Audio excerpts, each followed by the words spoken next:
Embers of a Forgotten World.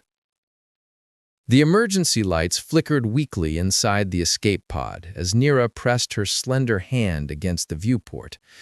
Outside, the endless void stretched before her, punctuated by distant stars that seemed to mock her solitude. Her purple skin, normally luminescent with the bioluminescent patterns of her species, had dimmed to a muted lavender, a physical manifestation of her grief. 3 cycles had passed since Azura had shattered. 3 cycles since she had watched her crystalline homeworld fracture under the relentless bombardment of the hegemony warships. The memory played in her mind like a cruel recording, the spires of her city collapsing, the beautiful resonance chambers where her people had created their harmonic technologies reduced to fragments. Her family, her entire civilization, gone. "Life support at 17%, announced the pod's automated system. Nira barely acknowledged it. Perhaps this was fitting, to fade away like her world had, another ember extinguished in the cold of space. The sudden jolt startled her from her thoughts. Something had locked onto her pod, a tractor beam, pulling her toward an unfamiliar structure floating near an unremarkable moon. Panic surged through her veins. The hegemony? Had they found her to finish what they'd started? Through the viewport, Nira could make out a small research station, utilitarian and unadorned. Not the sleek, predatory design of hegemony vessels. Still, she clutched her resonance crystal, the last reminder of home, a weapon if needed. The pod shuddered as it settled in what appeared to be a docking bay. She heard the hiss of pressurization, then the grinding of metal as someone worked to open her sealed door from the outside. She pressed herself against the far wall, crystal raised defensively. The door finally gave way with a hydraulic sigh, revealing a figure silhouetted against harsh white light. A human, male, with tousled dark hair and wide eyes that registered both surprise and concern. "Hello?" His voice was soft, cautious. "Are you hurt? I'm not going to harm you." Nira didn't understand his words, but recognized the tone, careful, gentle, not a threat, at least not an immediate one. She lowered her crystal slightly. The human stepped forward, then stopped, seemingly aware of her fear. Instead, he knelt, making himself smaller, less intimidating.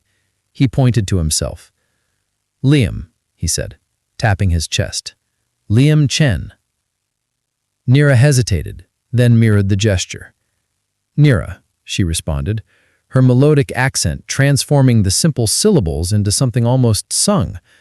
Liam smiled, a universal expression she recognized. "Your pod systems are failing.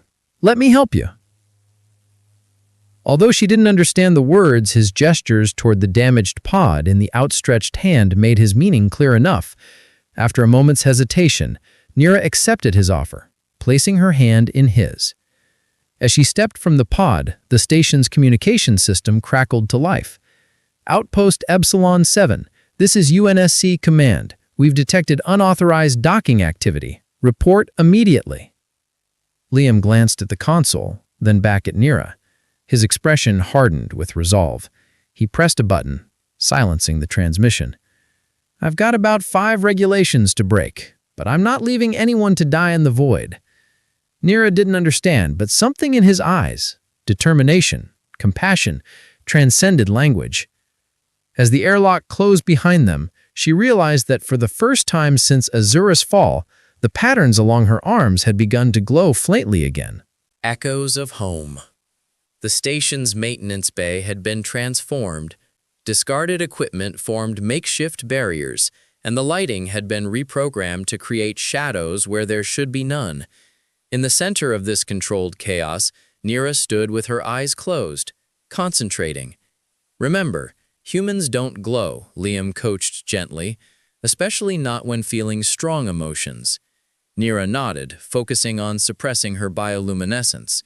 After 5 days of intensive preparation, she had learned to dim her natural radiance to nearly nothing, though maintaining control during stress or intimate moments remained challenging. "And your speech patterns," Liam prompted. "I am Julia Chen," she recited, carefully flattening her melodic inflections. Your research assistant, recently transferred.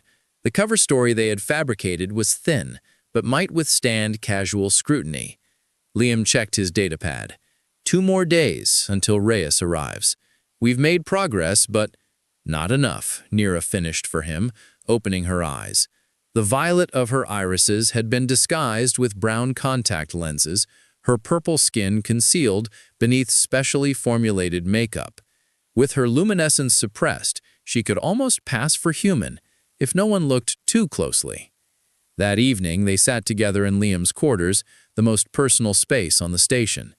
Here, away from the clinical environment of the labs, he had created something resembling a home.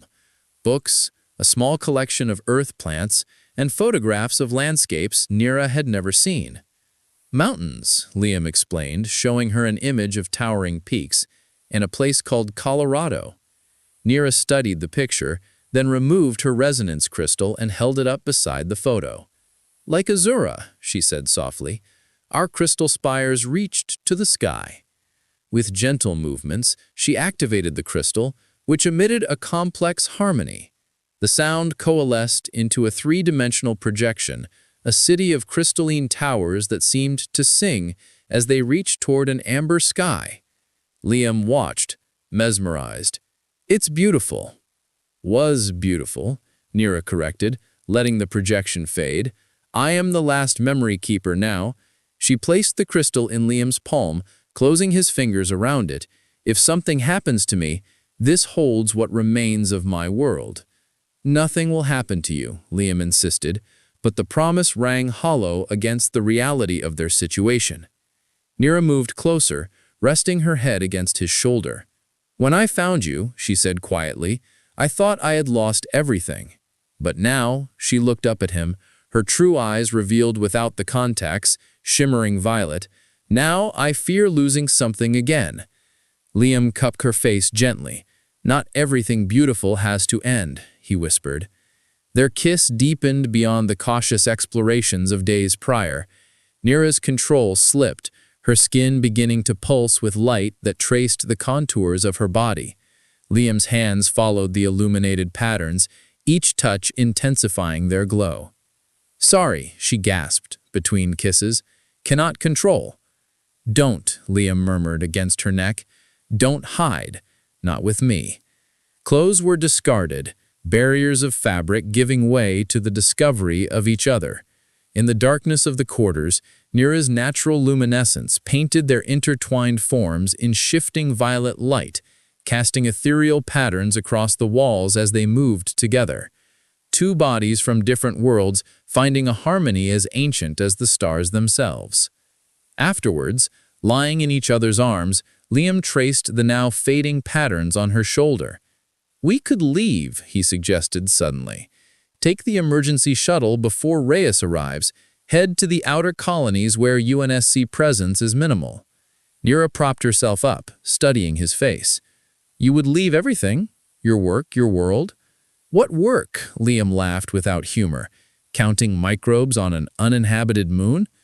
This isn't living, it's existing. He touched her cheek. You've shown me the difference.